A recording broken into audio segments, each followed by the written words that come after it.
everybody, welcome back to Next Play Records. I'm Andy, and I have a video for you today. It's going to be, as the title says, 6 perfect albums in 6 different genres.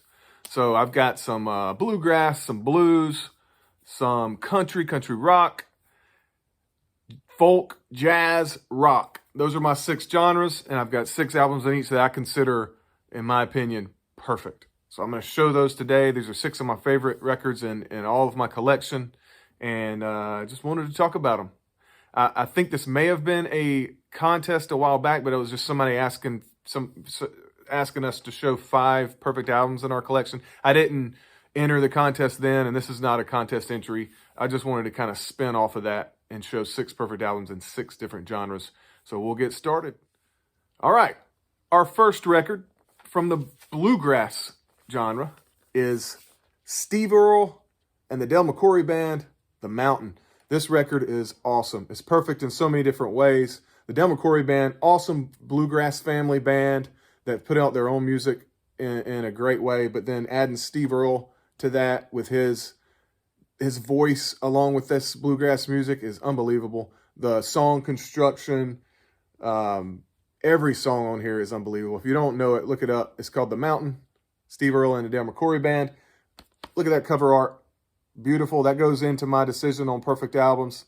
Love the detail of it. It's kind of psychedelic, but classic looking. I mean, you could spend 30 minutes checking out all these little things on it, and trying to interpret it, how it goes along with the songs or the album or each individual person. So good stuff. The back shows you the band, the Del McCoury Band right there. And in the back, in the middle, there's Steve Earle. Just an unbelievable record of bluegrass songs. You've got some of my favorite songs are Yours Forever Blue, Carrie Brown, The Mountain, the title track is awesome. Pilgrim, just, it has 14 songs, and this is a record you can listen to over and over, and they're so good. So that's number 1 from the bluegrass genre, Steve Earle and the Del McCoury Band, The Mountain. Perfect. Next, from my blues collection, this is, a lot of y'all will probably agree, Muddy Waters, folk singer. Unbelievable. Just the atmosphere of this recording, the singing of Muddy Waters, the guitar, all the instruments that are played here are just classic, solid blues. And the sound on here, I mean, this one's perfect because it's analog productions, 45 RPM version of this. Believe it's out of print again. It's come back once, twice maybe, but it's pretty valuable. I was happy to get it when I did. But Muddy Waters Folk Singer is one of his best albums. This one is perfect. I love it. Got some more of your session photos here.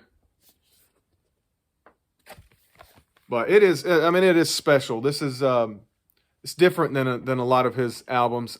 It's more of a rugged, raw sound, and just, I believe it's the location it was recorded, just puts this great Muddy Waters sound to it. So perfect, awesome album. Look it up if you haven't heard it. It's tremendous. Let's move on to the country rock. I put that together. So one of my favorite, and I believe it's a perfect album, is the Flying Burrito Brothers, Gilded Palace of Sin. This record is, look at that cover. Before we get into the music, the nudie suits, the girls there in the background, the Flying Burrito Brothers. We got Chris Hillman, Graham Parsons, big part of that. I mean, Graham Parsons was a big part of bringing this country rock sound that you get here because of his roots. And man, he did an awesome job. He wrote a good number of these songs with Chris Hillman and with Chris Etheridge, but another good picture there from it. But the Flying Burrito Brothers, the Gilded Palace of Sin, perfect country rock, country album.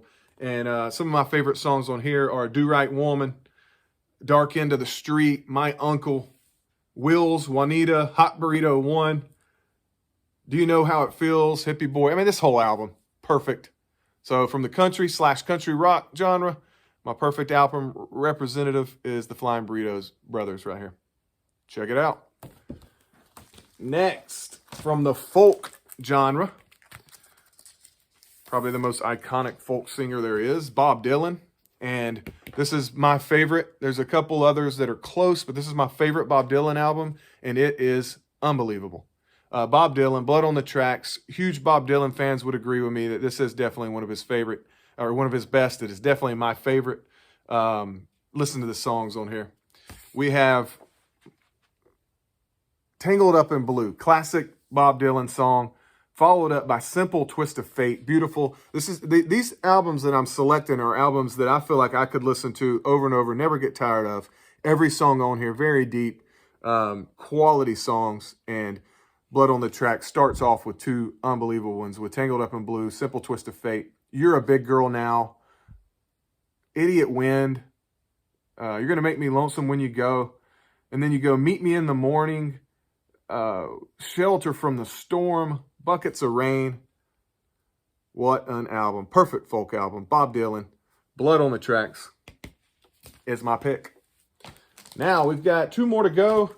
Getting into the jazz. Obviously, I could have picked a ton of jazz that I would consider perfect because the talent on the Blue Note and Prestige Impulse rosters. There's so many to choose from. But one I wanted to show is one that's not talked about enough, and I believe it's perfect in many ways. This is Hank Mobley's session roll call, and you've got Freddie Hubbard on the trumpet, Wynton Kelly on the pianos, Paul Chambers on the bass, and Art Blakey on the drums. So that roster alone, that lineup on here is about as good as you can get. Some of the best at each instrument. Hank Mobley with Freddie Hubbard. I've always said that Freddie Hubbard kind of brings out and Art Blakey does too, brings out the aggressiveness in other people's playing. And having Blakey and Hubbard on this with Mobley, it kind of brought out a side of Mobley you don't see in a lot of his other albums. So a lot of passionate playing out of him, more aggressive than usual. And obviously Blakey and Hubbard bring it again. And then Wynton Kelly and Paul Chambers, perfect rhythm section, beautiful keys on here by Wynton Kelly. And your stable, consistent, awesome bass playing by Paul Chambers as well. So Hank Mobley roll call, Blue Note 4058 is a perfect representative of a jazz record and one that doesn't get talked about a lot, doesn't get reissued a whole lot. So roll call, there it is. Perfect. And the last one, this one might be a little bit cliche. It's in the rock genre, but it is you can't argue that this is one of this band's best albums and one of the best albums ever, rock albums ever, and it is Led Zeppelin 2. I kind of lean towards Led Zeppelin 3 being my favorite just because of the kind of change of pace that you saw, the acoustic songs on there. But Led Zeppelin 2 is packed with unbelievable rock songs. We'll read through that in a minute, but I just love it. Good cover art, as all these that I've chosen have. There's your gatefold from the Led Zeppelin 2 album. And let's listen to this song list of why I believe it's perfect. It starts off with Whole Lot of Love. I mean, that is a song that is still loved today. You don't get tired of it. The music break where that drum solo finishes and then they go back into their guitar solo by Jimmy Page, just unbelievable. It goes on to What Is and What Should Never Be. The Lemon Song, Thank You, that's side one. That's 4 unbelievable songs. Then you go on to side 2, Heartbreaker, blending into Living Loving Maid. You don't see a lot of big name rock artists blending songs like that as well as Led Zeppelin did on this album to start side 2. So Heartbreaker, Living Loving Maid. Then you go on to Ramble On, which is a song that brings some of that acoustic sound, and it's loved across genres just because it's got that cool vibe to it, and it rocks, but yet it still keeps you intrigued with the melody and everything. Ramble On, one of the best rock songs ever on here in the middle of side 2. And then we go Moby Dick. Moby Dick's different than a lot of rock songs. It's got the big, long drum solo that not many drummers in rock history could perform. So we love that. And so John Bonham doing that on Moby Dick. And then it finishes with a bluesy Bring It On Home. So Whole Lot of Love, What Is and What Should Never Be, The Lemon Song, Thank You, Heartbreaker, Living Loving Maid, Ramble On, Moby Dick, Bring It On Home. That is the perfect rock album. One of the best rock albums of all time. Led Zeppelin 2 finishes off my video today. 6 perfect albums in 6 different genres. And there you go. Feel free to make this a thread, tag me, comment on here, some of yours if you don't want to make a video about it. But that's just fun to do. I tried to pick obviously a couple that other people wouldn't think of. Maybe Steve Earle and Del McCrory, The Mountain, Hank Mobley's Roll Call. But other than that, no doubt about it, those are some awesome, awesome albums. Some of my favorite in my whole collection. So hope you enjoyed the video. Comment some of your favorite albums. And until next time, keep spinning that next play.